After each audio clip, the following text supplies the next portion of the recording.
Thank you for joining us on this exciting behind-the-scenes presentation from the Australian Museum. My name's Amanda Farrer. I'm the Director of Public Affairs and Development, and I'd like to acknowledge I'm on Gamaragal country and that you are all joining us today from Aboriginal land that was never ceded. I'd like to pay my respects to elders past and present and welcome also all First Nations people that have joined us today, and thank you for your continued custodianship of the land, waterways and skies. Today I'm delighted by two of the responsible for preserving our past and ensuring its future. Rebecca Fisher is the Digitisation Manager at the Australian Museum, and Rebecca is joined by Wiradjuri Man and Digital Program Manager Nathan Sentance. Before we kick off, just a couple of housekeeping notes. This webinar is part of a series of online conversations we've been having throughout the lockdown. It's being recorded and it will be made available on the AM website in the coming days. At the end of the presentation, there'll be an opportunity for you to ask questions to our speakers. There's a function on the side of your screen which will allow you to type your questions, and we'll do our best to go to them in the final 10 minutes of the session. I also wanted to take this opportunity to extend a very warm welcome to our donors, our partners and our members. Your ongoing support of the Australian Museum continues to make projects such as the one you'll hear about today possible. And we're also joined by the directors of the Australian Museum Foundation and the Australian Museum Trust. So as I mentioned, Rebecca Fisher is the Digitisation Manager at the Australian Museum. Rebecca is overseeing one of the most ambitious digitisation projects the AM has undertaken. And Rebecca is joined by our Digital Program Manager, Nathan Sentance. Nathan is a librarian and a museum educator, a Wiradjuri man who grew up in Wurundjeri country. He's a writer whose works have focused on critical librarianship and critical museology from a First Nations perspective. He's been published in The Guardian, Cordite Poetry, and Sydney Review of Books, just to name a few. Please join me in welcoming Nathan. First up, could you tell me a little bit about your role and the digitisation project? Thanks very much, Amanda. I'd like to also begin by acknowledging the traditional custodians of the lands on which we each meet today and pay my respects to their elders past, present and emerging.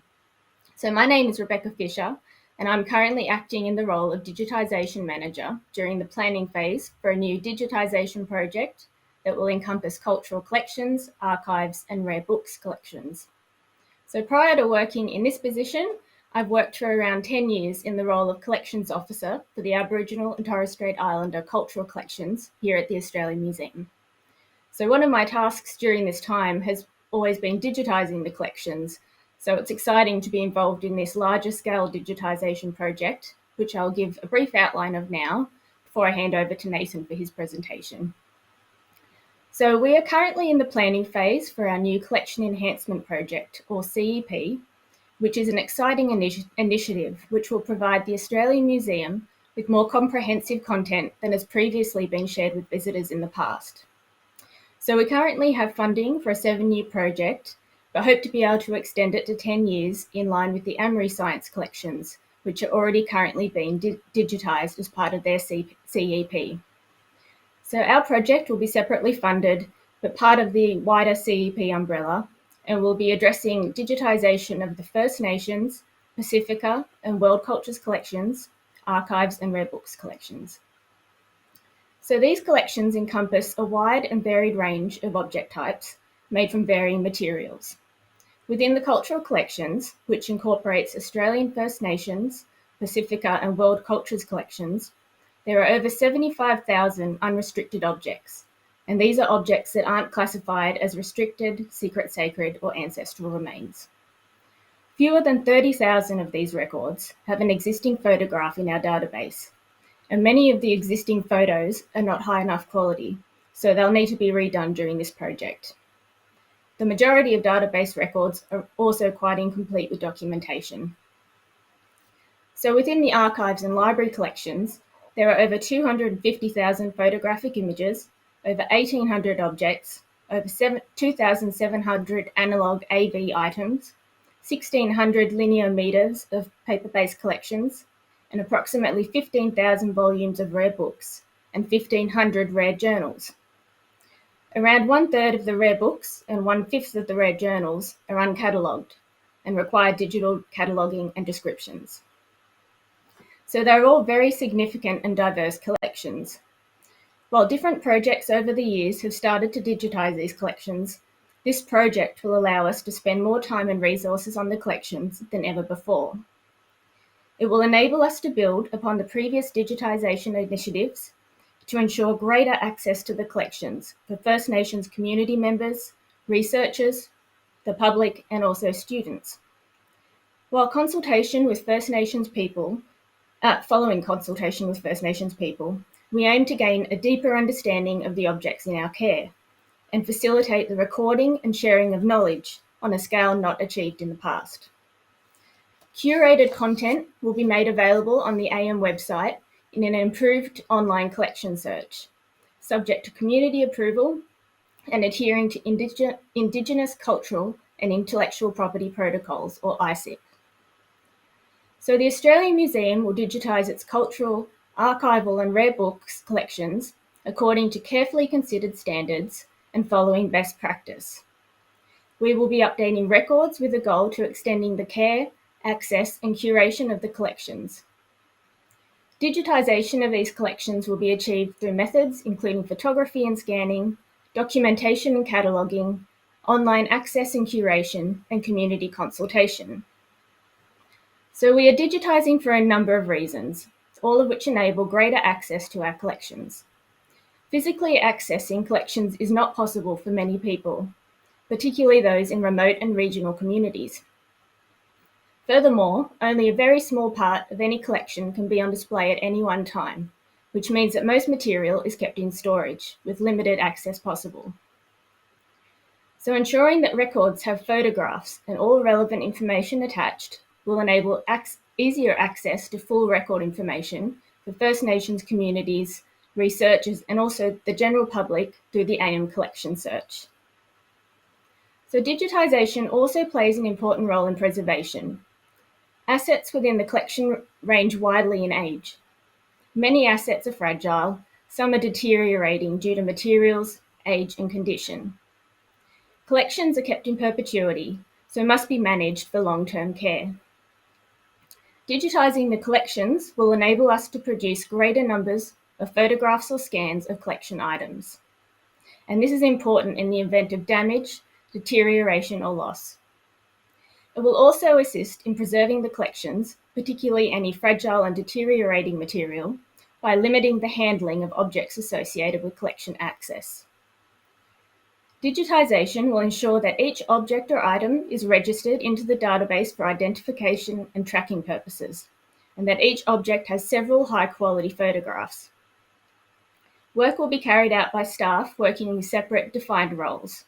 So these will include photographers, digitisation officers, documentation and cataloguing officers, online access and curation staff, collections care and conservation staff, and community consultation staff as well. So digitisation will ultimately allow First Nations communities to learn more about the objects that we may hold within our collections. Many people are simply unaware of what we have within our Australian Museum collections.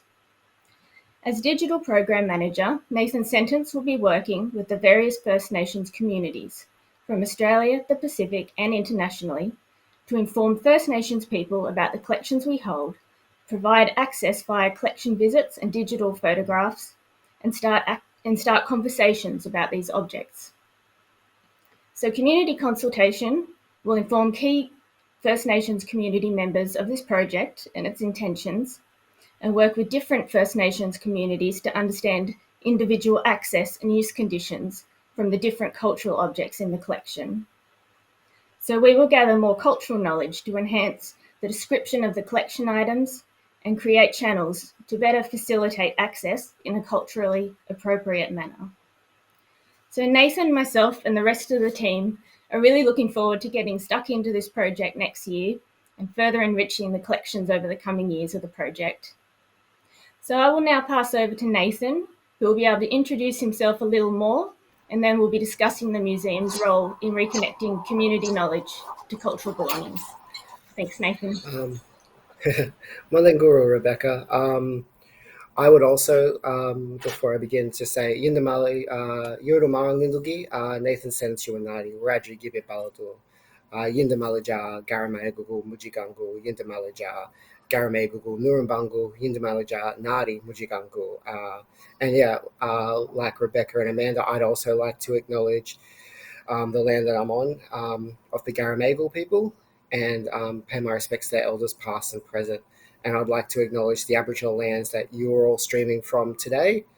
And I also want to take this opportunity to acknowledge the elders and ancestors connected to the cultural belongings held in the museum collection, and state that when I work with them, I try to work with the utmost care and respect when working with these cultural belongings, and I'm honoured that my work allows me to do so. And it is a privilege and a responsibility I take seriously, and something that I will take seriously within this digitization project that Rebecca just talked about. It's why I really feel strongly about the right of reinterpretation and the right of reply, which is what I'll speak about.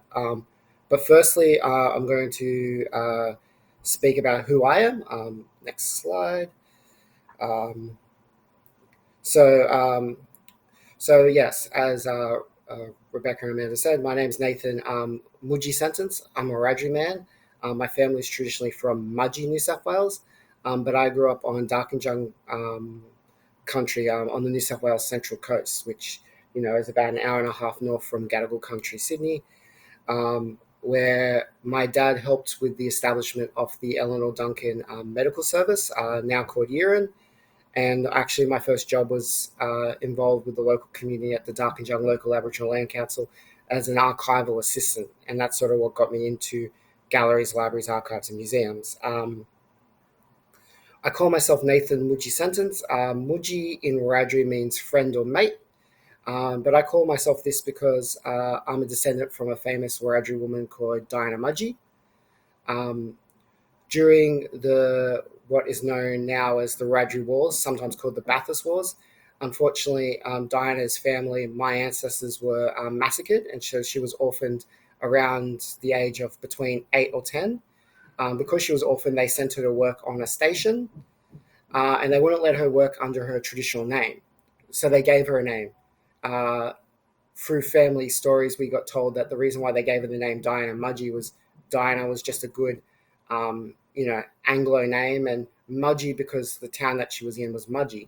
But from research and being confirmed with elders that I've spoken to, Mudyi is actually derived from that Wiradjuri word Mudyi, which means friend or mate. So I like to call myself Nathan Mudyi Sentence to repurpose and reclaim a name that was imposed on my great-grandmother. And also, too, I think I'm a nice and friendly guy, so calling myself friend or mate sort of fits. But as for my galleries, libraries, archives, and museums career, yeah, I've been in this space for nearly 13 years. And a lot of my focus has been on this sort of concept. Next slide, please. Which is sort of this idea of around Nanu Gilam, which means whose story in Wiradjuri. And it's sort of been a focus of mine of like whose story, who's telling the story, why, and whose story is missing. And this has been a focus of my career. And storytelling and the importance of storytelling is a large focus of this collection enhancement digitization project that we're a part of. And I sort of first got into this in my early days in galleries, libraries, archives, and museums. My first job sort of really in this space was at the State Library of New South Wales. I worked in the Indigenous Engagement branch as a cadet. And luckily having really good mentors there, Ronald Briggs and Melissa Jackson. And even if I wasn't involved, whenever community came into the State Library, they would actually ask me to come along. So I got to meet all these elders and community members coming to the State Library, looking up, language material or family history material. And because, the State Library, we had lots of things like missionary records from the period of the stolen generations where missionaries would keep their records. So they were very useful for family history. And I remember one day this auntie came in and she was looking at a missionary's journal. And the missionary actually named her, spoke about her. and while she was reading it, said that she broke her arm. And she was like, "That's interesting that it says in this record, because I've never broken my arm. I'm willing to take an X-ray now. I have never broken my arm." And while that's a sort of potentially innocuous discrepancy between Arnie's lived experience and the written record, it does beg that question about whose story is being told and what story are we being hearing. Because I think about that state library collection and think about that, people like Thomas Keneally go to the state library to use the state library's archive to write history books and to write things like Schindler's List. And I was just thinking, if they were to use that resource, they would be getting this missionary's perspective of things. But Arnie's story is not in that collection. And that sort of, leads to sort of this one-sided view of history, and leads to sort of potentially historical inaccuracy. So one of my focus has always been on trying to figure out how we can include First Nations perspectives into the historical narrative. And this is not just a library and archive issue. Before I started at the Australian Museum, my auntie told me this. Next slide, please. Which is, museums have sticks. We have stories, and without stories, museums only have sticks. And this speaks to the fact that intangible heritage is needed if we really want to preserve tangible heritage. If we're going to preserve things forever, we really need why they are important, their cultural significance, if we really want to preserve the whole story. Because tangible heritage is only a portion of the story. And this reminds me of a story I heard about, I think it's Marrickville Library.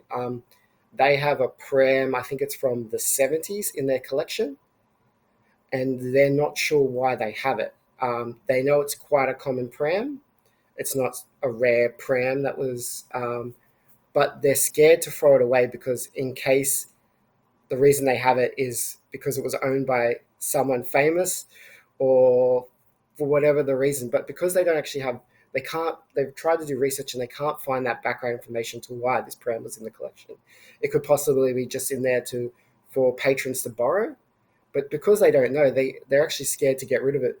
And now they're preserving it without this story. So they can't even tell why they have it in their collection or what's its significance. And I think we all know this. If you just even think about your own house and think about if you had to choose one object in your house and I know one object is insufficient, but if you were to just select one object to tell the story about you and try to convey your story, your history to someone, you think about that object, and there are certain things like things that you can get from the aesthetic details, such as if you picked a family photograph, for example, you can see the details and you can get a glimpse into who you are. But for the most part, to really understand who you are and why you chose this object, you need to understand the backstory. And that's sort of what we're trying to do. One of the things I'm going to try and do with this digitization project. And by the way, the object I would have chosen for me would be a football, because I really want to be I've still, even though I'm 33, have ideas that I'll become an NRL football player one day. And yeah, stories can change cultural objects' meaning. Next slide, please. For example, calling a shield a shield. This is from our gallery bio, and this was curated by Wiradjuri artist Jonathan Jones. It's called Many Friends.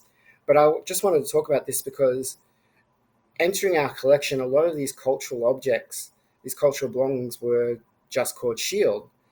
And I feel like that is such an inadequate naming. It sort of imposes a story onto it, because when we hear the term shield, we have the associated meaning of a device used to defend oneself.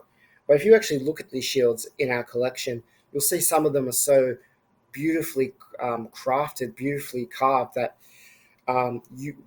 it wouldn't make sense to why it would just be a cultural object just to protect yourself from getting hit. And even if you think about the naming of the shields, in Wiradjuri, I know, and there's probably more, I know at least 6 names for shield. And one of them is Girin Girin, which Girin means wind. shield being called Giran means basically kind of translates to many wind or wind exclamation mark. And to think about that and to think about a shield, that it must have a much complex cultural meaning rather than just generally being something to protect yourself. So I think that's one of the things that we need to sort of work on with the collection. And I think, and it also speaks to the fact that there's so much of the description within Indigenous languages that speak to our cultural worldview. We had an exhibition several years ago called Gaddi that highlighted the traditional owners of Sydney. And in that, Gadigal man who helped us with a lot of the language, Joel Davison, spoke about how in the Sydney language, about boogie and baggy. So like boogie meaning bark and baggy meaning skin. And he was just saying that there's that linguistic connection because in Aboriginal worldview, trees are our kin, and we are like the tree. So of course, baggy would mean something like human bark, or vice versa. Boggy means sort of like tree skin. And again, you can see that interconnectedness of Aboriginal languages. And I think, and again, the shield example talks about how naming is storytelling and the power of description. And this power of description in the galleries, libraries, archives, and museums context has had a history of eurocentrism. In libraries, the most common way that collections have been previously classified is through the Dewey Decimal System, which you've probably all heard of. Previously, until just recently, in the Dewey Decimal System, Aboriginal creation stories were under sort of 398.20994, which is Australian myths and legends, which again shows an undervaluing of Aboriginal knowledges. We believe that our creation stories, like other, religions, believe that their creation stories are fact and should be treated as such. And Dewey Decimal has, sort of a Christian supremacy built in it. If you look at the religion field, the 200s, 200 to 289, all deals with Christianity, and 290 to 299 is all other religions. So you can just see that sort of Christian supremacy in it. And even recently, the rules around cataloguing material in libraries used to be called, and this was still the case when I first started in libraries, the AACR, the Anglo-American Cataloguing Rules. And you can sort of see that that bias just inbuilt in the systems that we use to describe cultural material. And because of this history in libraries, archives, and museums, there has been a push for reinterpretation, for inclusion, for a right of reply. Next slide, please. A right of reply is a journalistic term. It means it's kind of a right to defend oneself. So if you were to write about someone in a newspaper, you usually give them a chance to respond in the same platform in which you're writing about them. So you usually give them a chance to comment or offer a chance to rebuttal if you are going to write about them in the newspaper, either within the article or in a follow-up article. But a lot of people have been looking at this as in terms of, especially libraries and archives, a chance to reply to the information held. So this image on the slide is actually as part of my work outside the museum. I'm a member of the Indigenous Archives Collective, and we put out a statement about the right of reply and that it's needed to be done to help more inclusion of First Nations narratives, because previously a lot of information in libraries and archives was written about Aboriginal and Torres Strait Islander people without our consent, informed consent. Also, part of our statement is also the right to know, which I think Rebecca kind of mentioned, and it's going to be a big part of my role in this project, is going out to First Nations communities and letting them know of the cultural belongings that we have in the collection, because they have a right to know that this information is in the museum. They also have a right to know about what we're planning to do with these cultural collections, and a right to have some control in that. And So yeah, the foundations of the statement will influence my work on this project, and I will be seeking to work with community, engaging them so they have a chance to reinterpret, reply, and respond to this collection. And this is something that communities do want from the museum. I've known this for a very long time anecdotally, but we also do have data. Next slide, please. This is from the research done for the current Unsettled exhibition, which you can see digitally, and some of you may have gone to Dr. Mariko's talk a few weeks ago. For that exhibition, we asked Aboriginal and Torres Strait Islander community members what they want to see in the exhibition, and overwhelmingly they said the truth or our perspective. And I think this is because we have felt historically that our perspective has not been told, that another side of history has been told without our input. And so by providing community a platform to tell our lived experience, the Unsettled exhibition in itself is actually a right of reply. It's a right of reply to the historical narrative. And this is part of a sort of a recent history of the museum facilitating the right of reply, which I've been grateful to be a part of. And I've sort of previously done this through programs where I would invite Aboriginal Torres Strait Islander community members to do talks like this, or to do weaving workshops, or to do other cultural workshops, which gave us a chance to reinterpret our cultural belongings and tell our history from our perspective. And it's a way that we can control the narrative that is out there about us. And I believe we can do this again. We provide an important platform with the collections to provide a chance to, again, tell our side of the story from our perspective. But to do so, we need to collaborate with community. And next slide, please. And to do so, we need to sort of have principles to make sure that we do this appropriately. And so these principles on the screen will guide me with engaging with community, providing the opportunity for the right of reply. And the important principles are, interpretation, self-determination, respect, and benefit sharing. Interpretation, of course, is the main focus of the right of reply. And to be fully realized, we need to collaborate with community and to allow space for community advice and to listen to community advice.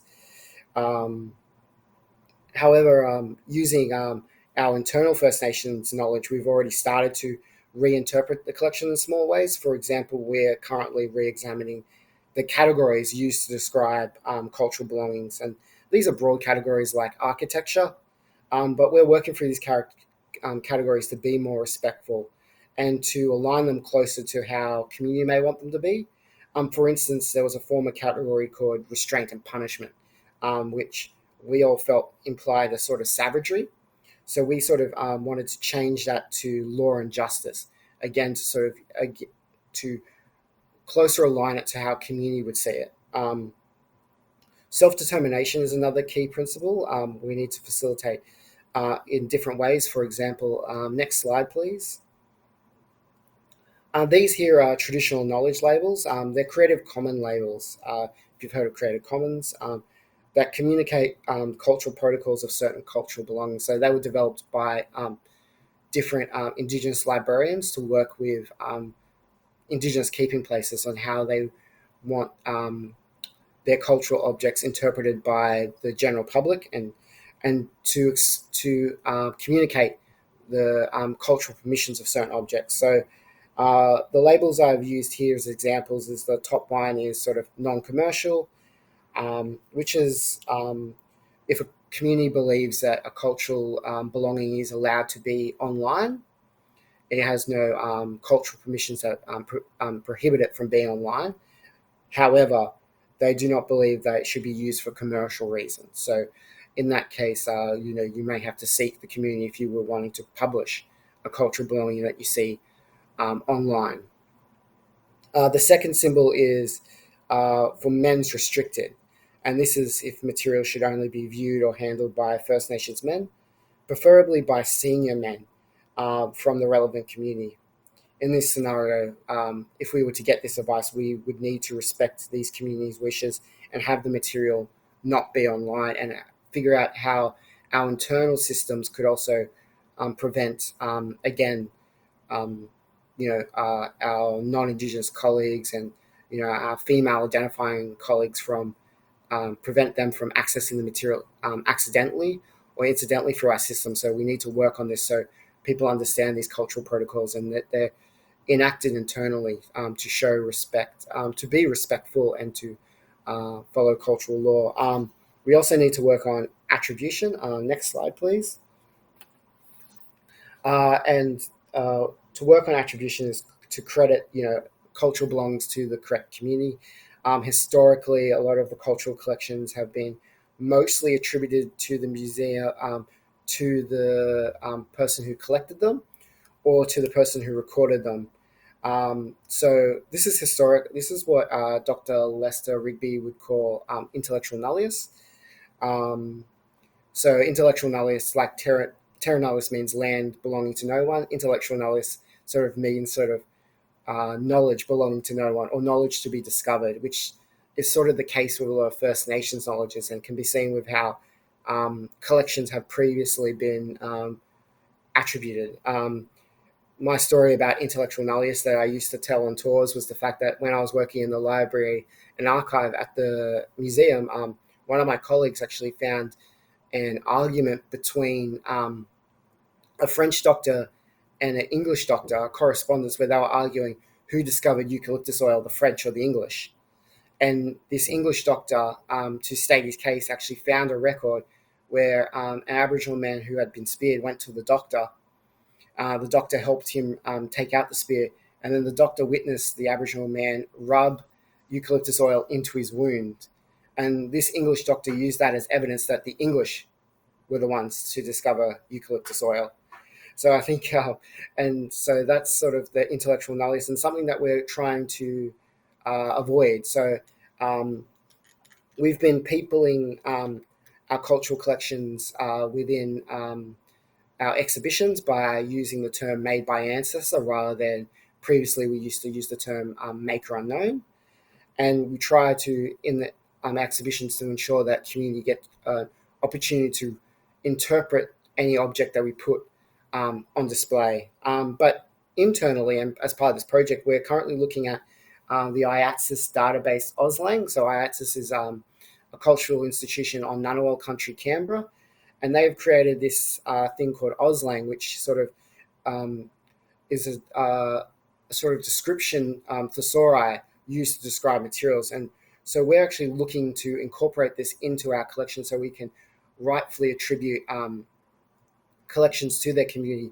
And this is not just about respect, but this is also about ensuring discoverability when we put more of our cultural belongings online. Because, for example, my dad might not think to look up every town in the Wiradjuri Nation. He might not think to search our databases for Dubbo, but he'll definitely probably use the term Wiradjuri to look for cultural belongings connected to our community.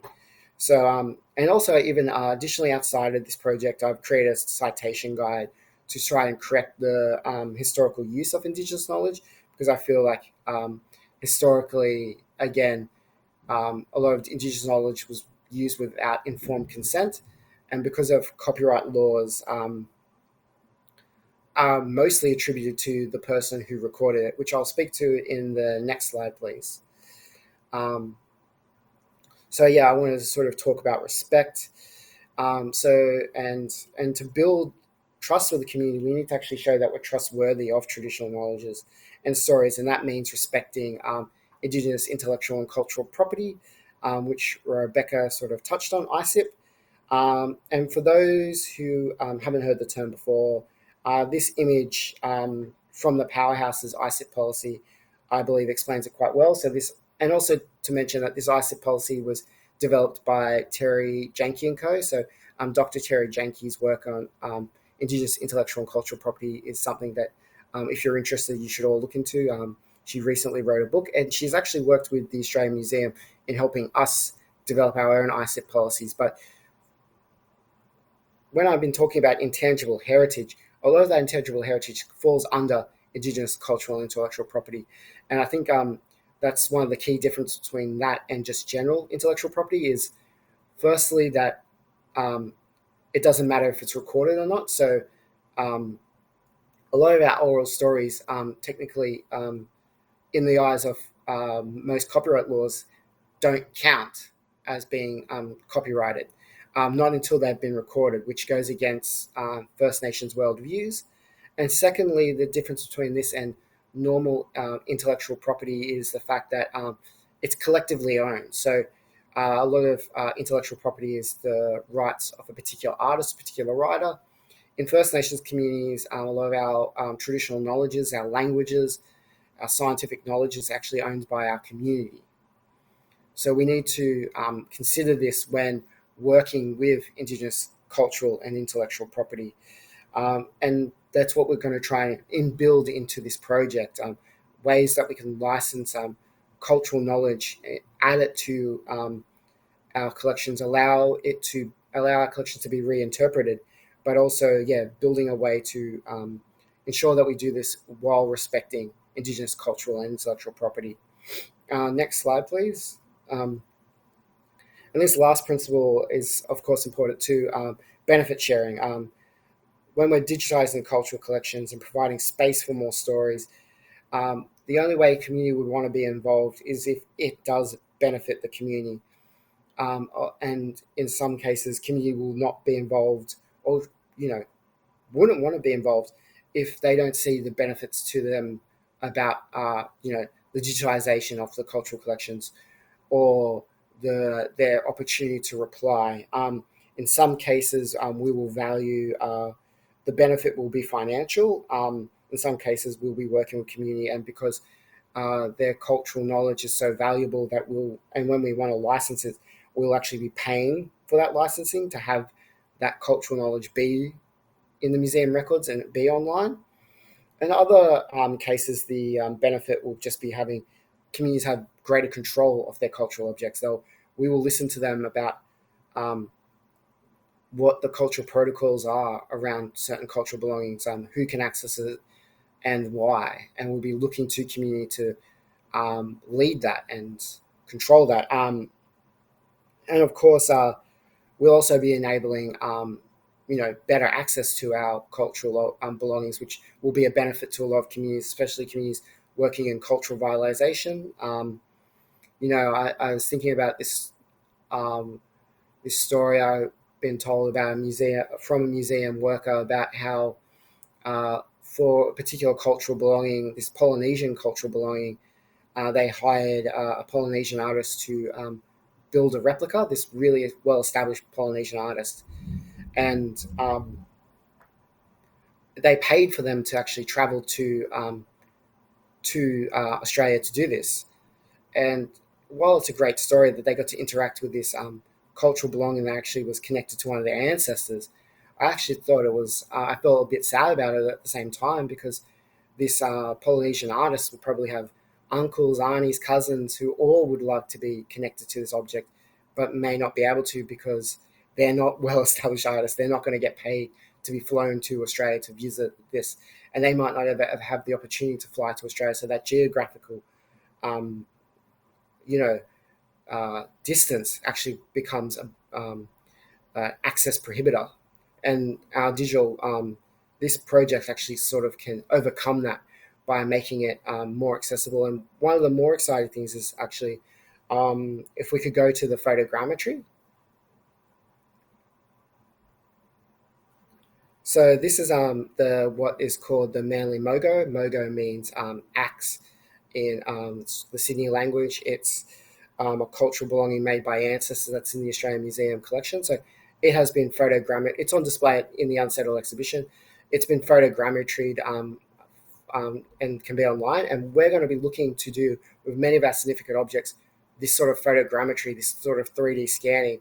And again, while nothing can compare to the physical experience of holding a cultural belonging made by one of your ancestors, this is probably the next best thing. And you can see with the zoom in on the details, you can see things like how the rope was done, how the wood was split. And this is super beneficial to communities that are working in that cultural revitalization. Some communities may not be making these stone axes anymore because of colonization, that cultural knowledge has been lost. So now they can actually see these sort of cultural objects, have better access to it and learn from them so they can start making these cultural objects again.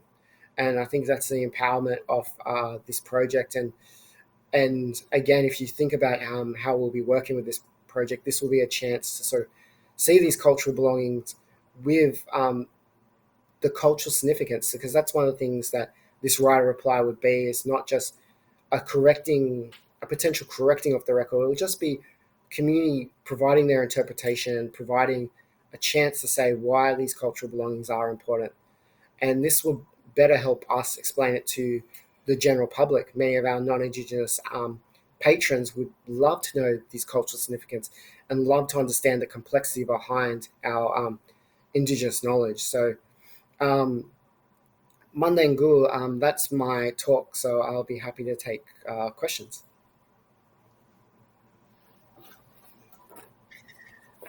Thank you, Nathan. How amazing is that photogrammetry? And it's such an amazing project.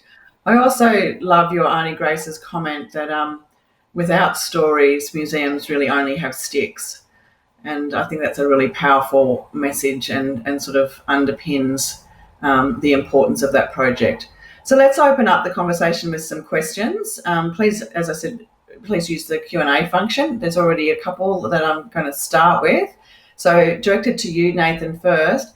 How will you prioritise which First Nations communities you work with on the project, given the vast collections that you have to digitise?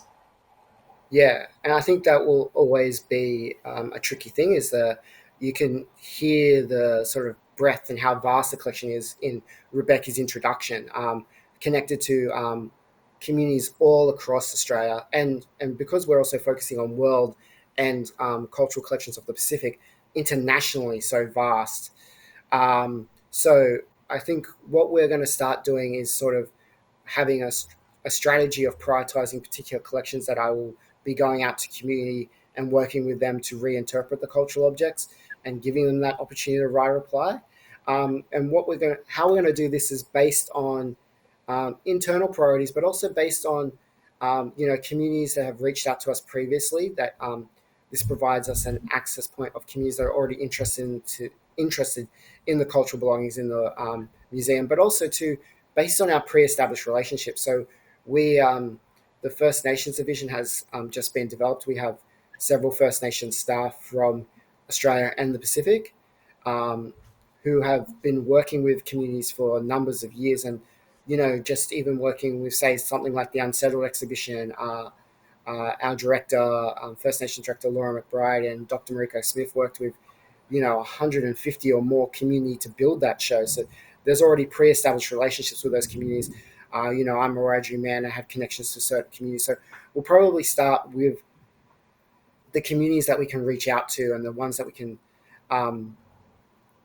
we have those pre-established relationships to get the ball rolling. But then it will also involve collections that we know are significant, that their story is probably something that the general public needs to hear.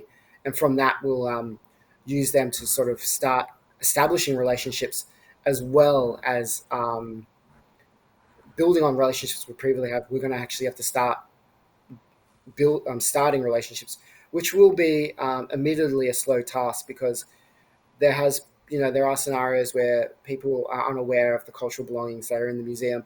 And also, as I was saying, in some cases, this project will not be a priority of the community. The community has a lot of other priorities, but all we can do is start that conversation and start to be known in the community so they feel comfortable sharing their knowledge with us.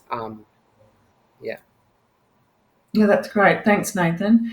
Rebecca, do you know where all the objects that are held within the collection are from, and how will you know who to consult with? So no, unfortunately we don't. So many of our objects are hundreds of years old, and when they were acquired, people didn't see the importance of recording where objects were from, who made them. I mean, we record all that information with our new acquisitions because it's very important to know all this information. But back then, it wasn't a consideration. So we've got quite a few objects in the collections that are very general. They might say New South Wales ? New South Wales or Victoria. So, there are a lot of objects that we just don't know where they're from. But I think the hope is that with this project, Nathan's going to start talking to communities that we already know where the objects are from, but actually digitising the objects, I think, and getting them on the collection search. Hopefully more people will be able to see the objects, and hopefully they'll be able to tell us a little bit more information about where they're from. So I'm hoping, we'll gain a lot more knowledge about all the different material within the collection from this project. So that'll be good. Yeah, great. To Nathan, what do you see as the potential challenges in regards to community collaboration and consultation with this? Yeah, I think some of the issues I think Rebecca just sort of mentioned with the fact that a lot of our previous historical information about cultural objects make it hard to know which community they actually belong or come from.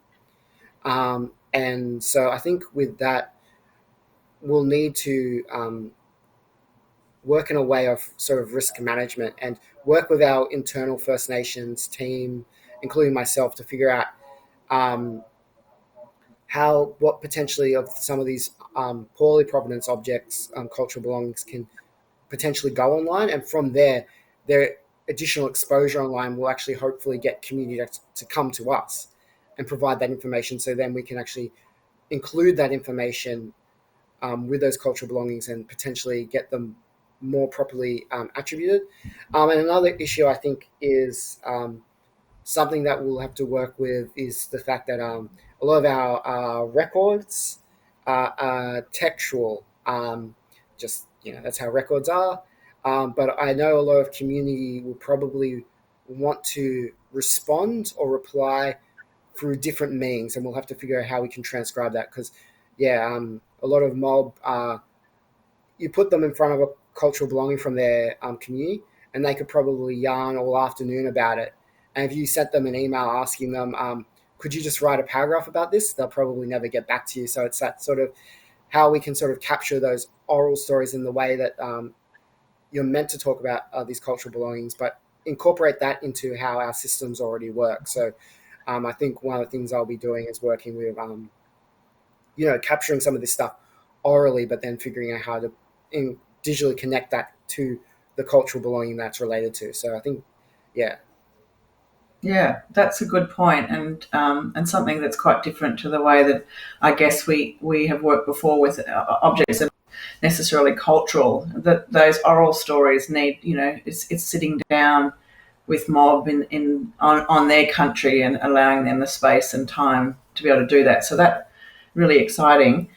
We've got a question from Sally, who's a non-Indigenous researcher studying archaeology in Australia. She asks, do you have any advice on how to include Indigenous voices into her research when she's leading a project?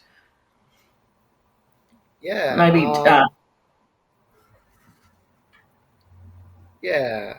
Sorry if you wanted to talk, Rebecca. I sort of jumped in.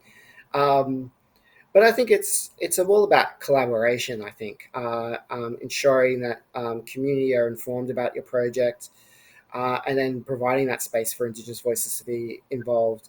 One of the things, and, getting that sort of understanding of ICIP, I think that's important. Learning more about ICIP, learning more, about how you can respect Indigenous knowledges. But then at the same time, I think it's ensuring from your own side whose voice are you privileging. I think that there's still this thing with, I guess it's in academia, like a citation bias, where there'll be, you'll write a paper about First Nations culture, and all your citations are from historical white researchers. So I think being aware of that and being aware of whose perspectives is being centered within your object, I think makes it more respectful. And I think collaborating too. I truly believe in the idea that, and I've noticed more researchers are doing this, where when they're publishing papers, for example, they won't just have some of their Indigenous collaborators as cited sources. They'll actually have them as co-authors of their paper.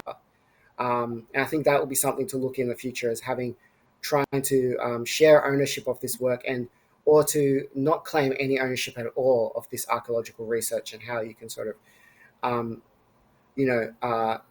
make sure that you're not centering yourself. If that's helpful, I hope so.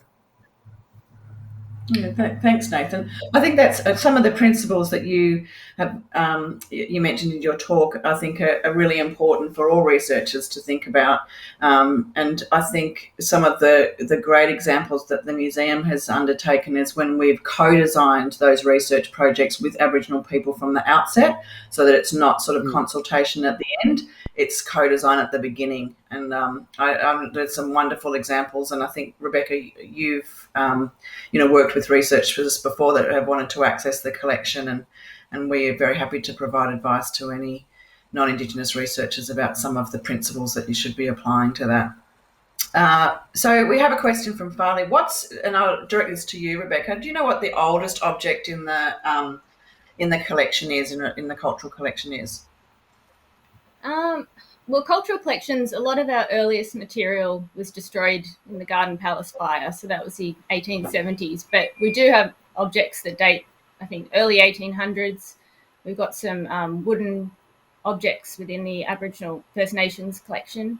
But we also do have some really old objects in our historic collection, which are possibly linked with the Cook expedition. So there's a bit of a question mark about some of those objects, but a lot of our collection does date from the early 1800s, but the problem is we don't know when a lot of them were made. It really depends on what documentation we've got as to if we know how old it is, or, and people can tell us if they think something is old if we don't have a record of it, because you can tell by the wood or the designs on it as well. So we're always learning more about our collections as people are able to see them as well.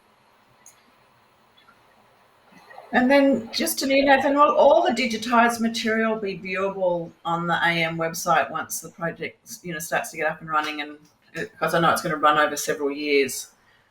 Yeah. But no. Again, because of those cultural permissions, we will try to be working with community first and foremost, and getting those permissions from community to be online. To respect cultural protocols. So not all of it will be online, and some cultural objects belongings won't be allowed to be online at all because of those sort of things I mentioned earlier. Like some are restricted to potentially the elders of the community, or are connected to very sacred practices, which would make it unethical for the museum to put it online. So, but we hope to put a lot of that cultural material online, and that will be part of my role, connecting with communities, to make sure we do it respectfully. And again, with that right or apply, one of the reasons why we want to do it is, if we do have that cultural material online, we want that additional knowledge. So not just to be respectful, but so more people can learn about those cultural objects once they're online, and really get, especially non-Indigenous audiences, get that sort of cross-cultural awareness of different First Nations communities. Great, thank you. Rebecca, another question, just surprised that not all of the objects that we have in the collection have a photo, and is there a reason for that? Well, obviously, some of our collections are quite old, so, I think a lot of the earlier objects had some sketches and historical drawings of them, but once photography was happening a little bit more, I know that photography department at the museum spend a lot of time taking photos in the 60s and 70s, and a lot of those are on little slides. So obviously that's quite a poor quality sort of photograph by today's standards. So in the last 10 years or so, there's been a few different projects where they've done some really good photography, and we're hoping that, we'll be able to contribute a lot more to the photography now, and redo some of those photos. Some of the objects that have really poor photography, we'll be updating them as well. So we'll be working towards getting as much done as we can in the project duration. So it'll be good. That's great. I think just time for one more question we have from John. As you undertake the digitisation, what has been one of the most interesting discoveries? I direct this to you, Nathan, in terms of being talking to community and something that we found out about an object that we might not have known in the past? Because we unfortunately, because due to COVID-19, we actually haven't undertaken any digitization as of yet. But I have started conversations with community and as well as First Nations people internationally who have already worked in digitization. And I think it's maybe not an interesting discovery, but just how community have talked about digitized cultural material and how they've talked about the fact that, famously, Sean Angeles, who's involved in repatriation at IATSIS, talked about how the fact that if you digitize a sacred cultural object and then you put that sacred cultural object on a USB, that USB now becomes sacred.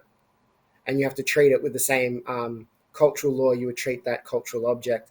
And I think that's something that, while it wasn't mind blowing in the sense that I was thinking along those terms, it was a very strong solidification of the respect and care that we will have to work with when digitizing the cultural collection. But do you have anything to add to that, Rebecca, with your previous digitization history? I suppose working with I worked with the Wapabara community on while I was digitizing some of the collection items from their area. And it was just so interesting having them in the storeroom and telling me how the objects were made and what they were used for. And we learnt a lot more about the objects than was actually, we had no records about what they were used for. So it just shows that, digitization really does bring out so much more information about things, and you get a real connection with the community as well. So it will be good to get more connections, I think, throughout the project.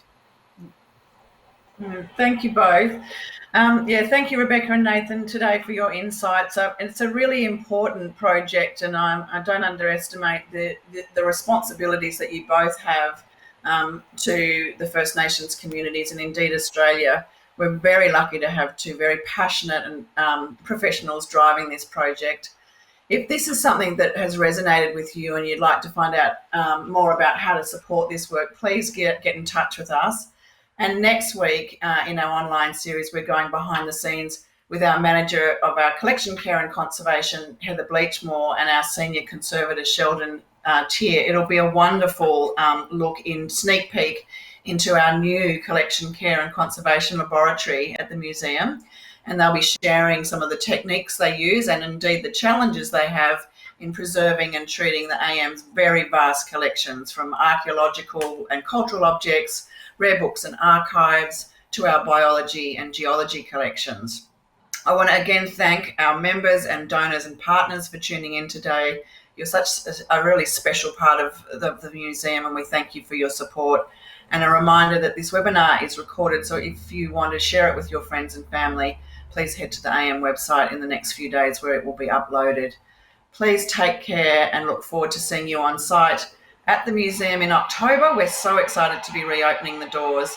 And just a reminder that Unsettled will be back when we reopen and is going to be there until the end of January. So we've extended what was an incredibly popular exhibition around giving First Nations voices a right of reply to our own Australian history, and I encourage every one of you to come and see it. It is absolutely phenomenal, so powerful, and a great example of the way that we want to work with communities into the future. Thanks again, everyone, and again, thanks to Nathan and Rebecca for your wonderful talk. Thank you.